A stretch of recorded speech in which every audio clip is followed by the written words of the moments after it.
So this is our homework for today. It is a two-sided worksheet. I'll be handing out the answers shortly. Notice numbers 1 through 6, those are just single fractions. Numbers 9, 10, 11, 12, those are multiplication. And on the back side you have also division and some complex rational expressions. We're not going to do those. I'll tell you which ones we're doing. Right now, actually let's write down, we're going to ultimately do the whole thing tomorrow, right? But today I don't want you to focus in on 19, 20, or 21, okay? So we're not going to do 19, don't cross them out, we're going to do those tomorrow, okay? But 19, 20, 21, we're going to hold for tomorrow, for Wednesday. Okay, so we're going to do 19, 20, 21 on Wednesday, not today. So,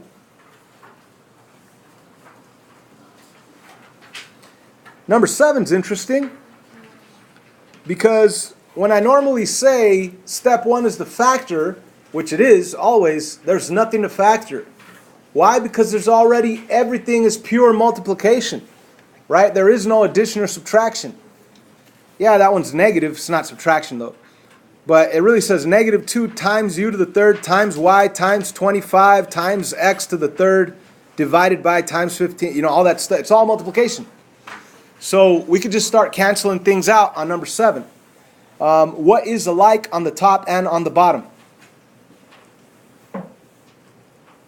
For example, are there x's up on top? Are there x's on the bottom?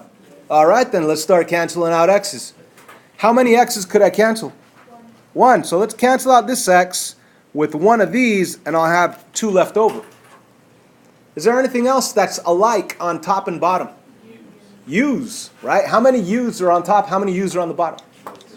There's 2 u's on the bottom. All these, both u's on the bottom could cancel out with 2 of these 3, leaving you with 1 left over up on top. Okay?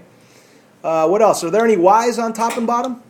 Yeah, there's y's on top and bottom. So let's cancel out this top y with one of these y's, and there's going to be 1 left over on the bottom. Okay? Is there any z's on top and bottom? No. Okay, so we've dealt with all the variables. Now let's actually look at the numbers. Okay? We have the coefficient 2, or negative 2, over the coefficient 14. So think about that, guys. If you had the fraction 2 over 14, could you reduce that? 2 over 14, could you reduce that? Yeah. So what could you reduce it by? By 2. So this 2 cancels out with this 14, and you're going to have a 7 left over. Okay? So what we really have left is a negative 1 up on top. And how about the 25 and the 15? You could reduce by 5. So 25 divided by 5 is 5. 15 divided by 5 is 3. So we've canceled out everything, right? Let's just rewrite what we have. So on the left fraction, we have negative 1 u to the 1. How you doing? And there's no y's, so that's it. On the top, how about the bottom left? We have a 3 and a z to the 5th. And on the other fraction, what's up on top left over? 5x squared. And how about the bottom right? What's left over? 7y. Okay. And now let's look at our simplified fractions. And there's nothing else to cancel, but we are multiplying fractions. Now it's easy to multiply fractions. You simply multiply the top with the top and the bottom with the bottom. So I'm going to go these guys times these guys. And we're going to get one answer that's together as one fraction. So if I were to multiply on the numerator, what will I get? What's negative 1 times 5? Negative 5. And let's write it in alphabetical order. Ux to the 2nd power. And on the bottom, what's 3 times 7? 21. And alphabetical order. YZ to the 5th power. Ladies and gentlemen, that is our answer.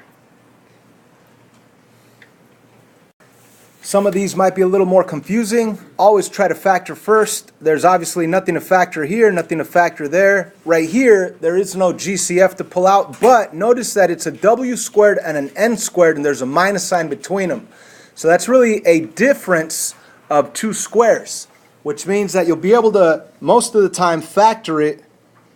You'll always be able to factor it by taking the square root of the first one. What's the square root of W squared?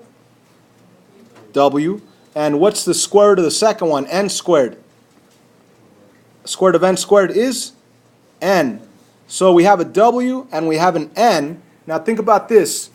If I were to multiply through and there is no middle term, if the middle term needs to cancel out, one has to be a positive and one has to be a negative. Okay, so keep that in mind, right? Nothing else could be factored, so let me just rewrite everything. A minus y. So what could we cancel? The W plus N, the whole W plus N, with the whole W plus N. Okay? Now there's one more thing that we could do here, guys. You're probably looking at this guy and thinking, could I cancel these out? Are they identical? Not yet. Okay, so what we're going to do is we're going to take the minus A and the positive y and we're going to switch them. I've switched them. Now it kind of looks a little bit more like it. What's the only difference? That this A is positive, that one's negative, this Y is negative, this one's positive. So what we're going to do is we're going to factor out a negative 1. Again, we're going to factor out a negative 1. If I pull out a negative 1, what's going to be left over on the inside? A positive A and a minus Y. And ladies and gentlemen, now we really do have the positive A minus Y up on top and the positive A minus Y on the bottom. I like to cross things out as I change them. So I want to cancel out this guy with this guy. And what's my final answer? W minus N over negative 1.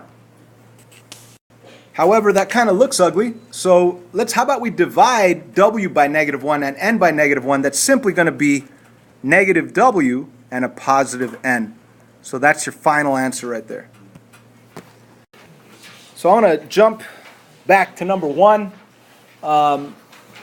Is there any addition or subtraction going on anywhere? No, it's all multiplication, so you could just start canceling things out, guys, right? So we could cancel out the A squared up on top. Both A's cancel out with 2 of these, and you'll have 2 left over.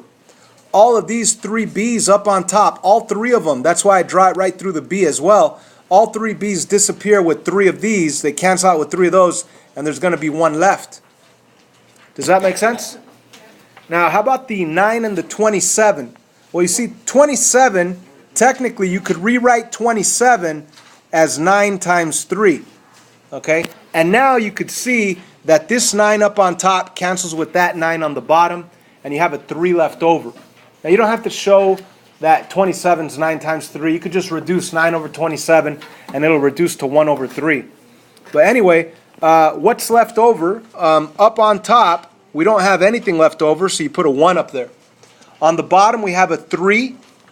We also have an A to the second. And we also have a B to the 1, so you just put B, and also a C. So you don't need to put the B to the 1, you could just put B. So that's your final answer, 1 over 3A squared BC. You see, it's easy. 2 is a little more interesting because you have to distribute the outside 3 to each of the exponents on the inside. Of course, you're going to be multiplying. So on the top, we're going to end up with a 2 to the 3rd, which is 8. You also have an m to the 6th, no, m to the 9th, I'm sorry, because 3 times 3 is 9. And n to the 6th, because 3 times 2 is 6. And on the bottom, we have the negative 18, m to the 5th, n to the 4th. And now let's cancel out anything that we can. So we could start with the m's. There's a total of 5 m's on the bottom. All 5 m's cancel out with 5 of these, and you're going to have 4 left over up on the top. You have 4 n's on the bottom. All 4 n's cancel out with 4 of those 6, and you'll have 2 left over up on the top. And then you have the fraction 8 over negative 18. You could actually reduce that by 2. So if you want, you could rewrite it you could rewrite the 8 as 4 times 2, and you could rewrite the 18 as 9 times 2, of course negative. And then you could say, oh, I'm going to cancel out the 2 with the 2, and you'll have a leftover 4 over negative 9. Now most of the time when you have a negative on the bottom, it's good to move it up to the top. Just the negative sign. The number itself stays on the bottom. So the negative sign, you either move it up to the top or put it right in the middle of your answer. I'm actually going to put it right in the middle of my answer, so it'll be a negative fraction. What's left over up on top? We have a 4, m to the 4th. We have a n squared. And on the bottom, we have a 9. And that's it. So there's my final answer. You get it? Number 5 could definitely be challenging. Let's first recognize that we have learned several different methods of factoring. One method was pulling out the GCF. Always start with that. You can't pull out a GCF from the top. You can't even pull out a GCF from the bottom. So you have to go to alternate factoring methods. Now, this one is a perfect square term and a perfect square term. All right, they're both perfect square terms.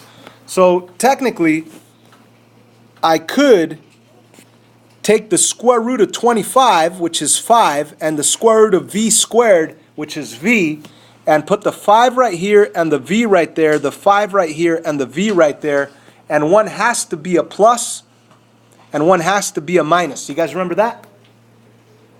Yes or no? A couple of us remember. Okay. Now the bottom one, that's going to be a lot more challenging because you have to go through that long process. Step 1, a times c, that's going to give me a negative 30. Step 2 is to make a list. What times what is negative 30? That way you could see which pair of numbers combines together to give you the middle value, negative 13. Let me make my list. So there's my list of numbers that multiply to give me negative 30. Which pair of numbers combines together to give me a negative 13? The negative 2 and the 15, that'll give me 13, but it'll be a positive 13. I want it to be a negative 13. That means I have the right numbers, just the wrong signs. So instead of a negative 2, I want to make it a positive 2. Instead of a positive 15, I want to make it a negative 15. Now step 3 is where I rewrite this guy, but instead of the middle term, I write both of these numbers. So here are my 4 terms now. Instead of 3, I have 4 terms. The negative 13v, I rewrote it as negative or positive 2v minus 15v, which is the same thing as negative 13v. I have 2 groups now. Let me pull out the GCF from the first group. If I pull out that v, what will I have left? I'll have a 3v plus 2. And in the second group, I could pull out what? What could I pull out of the second group? A negative 5. And if I pull out a negative 5, what's going to be left? A 3v plus 2 as well. And now I'm going to take the binomial that's in the first group and the binomial that's in the second group and pull it out. So I'm going to have the 3v plus 2 out here, 3v plus 2 out here, and what do I have left over? This v comes down and the minus 5 comes down. So you have a v and a minus 5. So ladies and gentlemen, the bottom denominator can be rewritten to this right here. This binomial times that binomial. So let's go back up here in this blank spot and let's write down the 3v plus 2 times v minus 5. And now of course we want to cancel. Could I cancel? Is there a 3v plus 2 up here somewhere? No. Is there a 5 plus v down here? No. A 5 minus v down here? No. However, we do have a 5 and a v, a 5 and a v. Let's at least switch these guys, yeah? So I'm going to go to the numerator, and I'm going to make this 5 plus v. I'm going to switch the order and make it a v plus 5, okay? So it's going to be v plus 5 instead of 5 plus v. And the second one is going to be negative v plus 5 instead of v minus 5. Of course, the minus sign does belong to the v. That's why when I move it to the left, it's negative v plus 5. And on the bottom, we still have that.